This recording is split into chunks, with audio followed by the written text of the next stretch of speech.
یاد رکھیے کہ اپنی قوت ارادی کی نشو و نما کے لیے بہت زیادہ جد و جہد بھی نہیں کرنی چاہیے، بلکہ اس کی آہستہ آہستہ عادت ڈالنی چاہیے تاکہ یہ عادت ہمیشہ کے لیے قائم ہو سکے۔ السلام علیکم دوستو، امید ہے کہ آپ سب خیریت سے ہوں گے۔ میں ہوں آپ کا میزبان محمد علی۔ دوستو، آج ہم اپنی موجودہ کتاب سے بہت ہی اہم معلومات لے کر آپ کی خدمت میں حاضر ہوئے ہیں، جو آپ کے لیے اپنی خواہشات کی تکمیل میں معاون ثابت ہو سکتی ہیں۔ تو چلتے ہیں اپنی کتاب کے اگلے چیپٹر کی جانب۔ مصنف اپنے ایک دوست کی بات کرتے ہیں جس کو ہم یہاں پر حیدر کے نام سے پکاریں گے۔ حیدر جب مصنف کے پاس کچھ مشورہ لینے آیا تو اس کے ہاتھ میں ٹینس کا ریکٹ تھا۔ حیدر کسی اور مسئلے پر بات کرنے آیا تھا، لیکن ریکٹ دیکھ کر اس نے وہ بات کی جو فی الوقت اس کو پریشان کیے ہوئے تھی۔ وہ ایک شرمیلا نوجوان تھا جو اپنے بارے میں بات کرتے ہوئے ہچکچاتا تھا، لیکن جب اس سے ٹینس کے بارے میں بات کی گئی تو وہ کچھ کھل کے بولنے لگا۔ اس نے بتایا کہ یوں تو میرے ساتھیوں میں میرا شمار اچھے کھلاڑیوں میں ہوتا ہے، لیکن جب میں میچ کھیلتا ہوں تو شاذ و نادر ہی کامیابی نصیب ہوتی ہے۔ یا تو میں ڈھیلا پڑ جاتا ہوں، یا جب بھی اچھا کھیلتا ہوں تو کچھ نہ کچھ ضرور ہو جاتا ہے اور میں جیت نہیں پاتا۔ وہ سمجھ رہا تھا کہ اس کا عزم یا ارادہ بالکل کمزور ہے، یا اس میں قوت ارادی کا فقدان ہے۔ صرف کھیل میں ہی نہیں، دوسرے روزمرہ کے کاموں میں بھی اس کا یہی حال تھا، اور اس کو خود بھی اس بات کا احساس تھا۔ کسی کام کی ابتدا میں وہ ٹھیک رہتا تھا، لیکن اس کام کو پایا تکمیل تک پہنچانے میں اس کو بہت دشواری کا سامنا کرنا پڑتا تھا۔ سچ تو یہ ہے کہ اس قسم کی کمزوری اکثر و بیشتر لوگوں میں پائی جاتی ہے، اور قریب قریب ہر شخص اس بیماری میں گرفتار ہے۔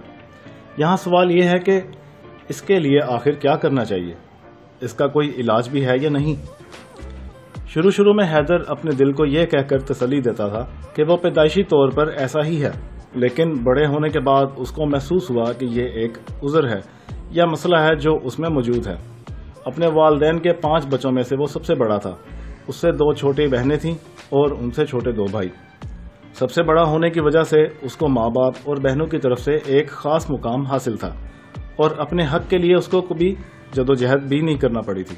اور بھائی اتنے چھوٹے تھے کہ آپس میں مقابلے کا سوال ہی پیدا نہیں ہوتا تھا، لیکن جوں بھائی بڑے ہوتے گئے وہ اپنا حق منوانے کی کوشش کرنے لگے، بالکل جیسے ہم عام طور پر اپنے گھروں میں دیکھتے ہیں۔ آہستہ آہستہ حیدر کے دل میں اپنے بھائیوں کے متعلق ناراضگی کے جذبات پیدا ہونے لگے، لیکن چونکہ وہ بڑا ہو چکا تھا تو اس نے اس بات پر قابو پانے کی کوشش کی کہ اپنے چھوٹے بھائیوں پر اس کو سختی نہیں کرنی چاہیے۔ چنانچہ حیدر کے فلسفہ حیات کی بنیاد اس قسم کے تجربات کی بنا پر رکھی گئیں، اور ان تمام باتوں سے جو اثرات اس کے ذہن پر پڑے وہ ہمیشہ کے لیے قائم رہ گئے۔ مختصر یہ کہ حیدر کے دل میں 2 طرح کے جذبات موجود تھے۔ ایک یہ کہ میں اپنے ماں باپ کا بڑا بیٹا ہوں اور یہ میرا ایسا حق ہے جس کے لیے مجھے جد و جہد کرنے کی ضرورت نہیں۔ دوسرا یہ جذبہ تھا کہ اپنے چھوٹے بھائیوں یا اپنے سے کمزور لوگوں کے خلاف جارحانہ جذبات کا اظہار کرنا غلط ہے۔ پہلے جذبے کی بدولت اس کی قوت ارادی کمزور ہو گئی، اور دوسرے جذبے کی بدولت اس کو اپنے جارحانہ جذبات کے اظہار سے خوف محسوس ہونے لگا، جس کی وجہ سے ٹینس میں میچ نہ جیت پاتا تھا، اور اس کو یوں محسوس ہوتا تھا کہ مقابلہ کر کے کسی کو ہرانا اور خود جیتنا اچھی بات نہیں۔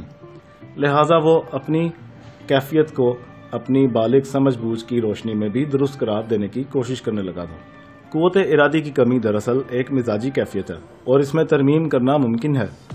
اگر آپ اپنی قوت ارادی میں کمزوری کی وجہ سے پریشان ہیں تو اپنے اندر تبدیلی پیدا کرنے کی کوشش کیجیے۔ محض خواہشات کر لینے سے کام مکمل نہیں ہوتا۔ اب ذرا غور کیجیے کہ اپنی جائز خواہشات کو حاصل کرنے کے سلسلے میں بچپن سے آپ کا کیا رویہ رہا ہے۔ اس کے بعد جو دوسرا سوال غور طلب ہے وہ یہ کہ اس ارادے کی خواہش کے پورا ہونے میں کون سی چیزیں حائل رہتی ہیں۔ ہر شخص طرح طرح کی الجھنوں میں مبتلا رہتا ہے، اور ان الجھنوں کی وجہ سے قوت ارادی کمزور ہوتی جاتی ہے، یا کم از کم یہ ضرور ہوتا ہے کہ انسان اپنی خواہش کے مطابق عمل نہیں کر سکتا۔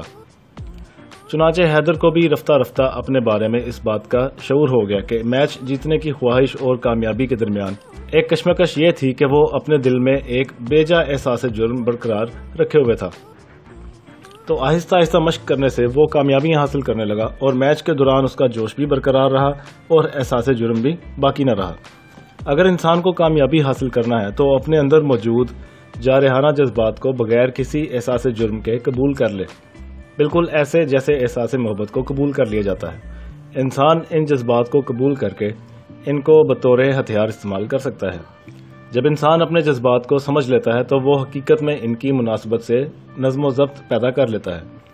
مثلاً ہم کو یہ سیکھنا چاہیے کہ اگر ہم کوئی کام کر رہے ہیں جو ہماری بالغ نظروں میں غلط نہیں ہے تو پھر اگر ہم اس کو پایہ تکمیل تک پہنچاتے ہیں تو اس میں کچھ غلط نہیں۔ ایک بات اچھی طرح ذہن نشین کر لیجئے کہ آپ کیا چاہتے ہیں، پھر اس کو کاغذ پر لکھ لیجئے اور پڑھیے، پھر دیکھیے کہ یہ بات معقول بھی ہے یا نہیں، کوئی شک و شبہ تو نہیں ہے۔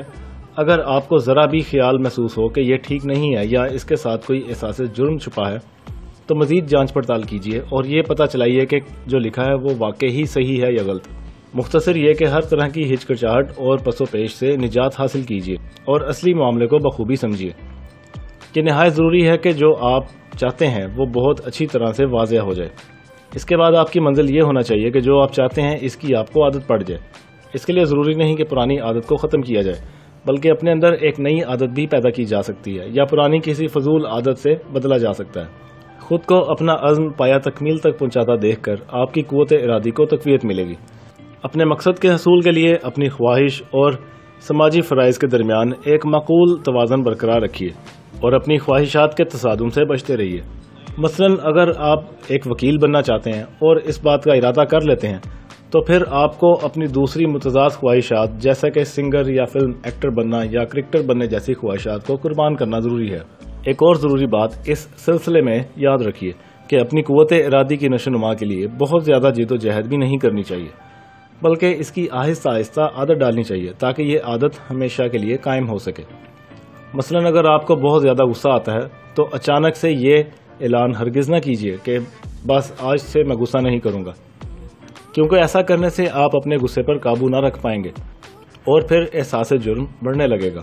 اس کے مقابلے میں اپنے دل میں کچھ یوں تہیہ کر لیجئے کہ اب جب مشکل آئے تو میں پرسکون رہوں گا۔ اس کے بعد اگلے روز اس بات پر عمل کرنے کی کوشش کیجیے اور یہ عمل دہراتے رہیے۔ اگر ایک آدھ بار آپ سے غلطی ہو بھی جائے تو اس کو المیہ نہ بنائیے، کیونکہ انسان غلطیوں سے ہی سیکھتا ہے۔ بالکل جیسے ایک بچہ نیا چلنا سیکھتا ہے تو وہ بہت بار گرتا ہے، لیکن ہر بار گرنے کے بعد وہ اٹھ کھڑا ہوتا ہے۔ اب آپ سمجھ گئے ہوں گے کہ قوت ارادی کے سلسلے میں کیا کرنا چاہیے۔ حد سے زیادہ جد و جہد نہ کیجیے، اپنی ناکامیوں سے سبق لیجیے اور اپنے دل سے یہ سوال پوچھتے رہیے کہ اس وقت میں ایسا کیا کر سکتا ہوں جو اپنی منزل کے قریب ہوتا چلا جاؤں۔ جب یہ معلوم ہو جائے تو اس پر عمل کیجیے فوری اسی وقت۔ تو دوستو، اس کے ساتھ ہی ہمارا آج کا چیپٹر اختتام کو پہنچتا ہے۔ امید ہے کہ یہ معلومات آپ کے لیے بہت مفید ثابت ہوں گی۔ اور دوستو، جانے سے پہلے کمنٹ سیکشن میں ہمیں اپنی قیمتی رائے سے ضرور آگاہ کیجیے۔ اگلی ویڈیو تک کے لیے اپنا اور خود سے جڑے ہوئے لوگوں کا خیال رکھیے۔ خدا حافظ۔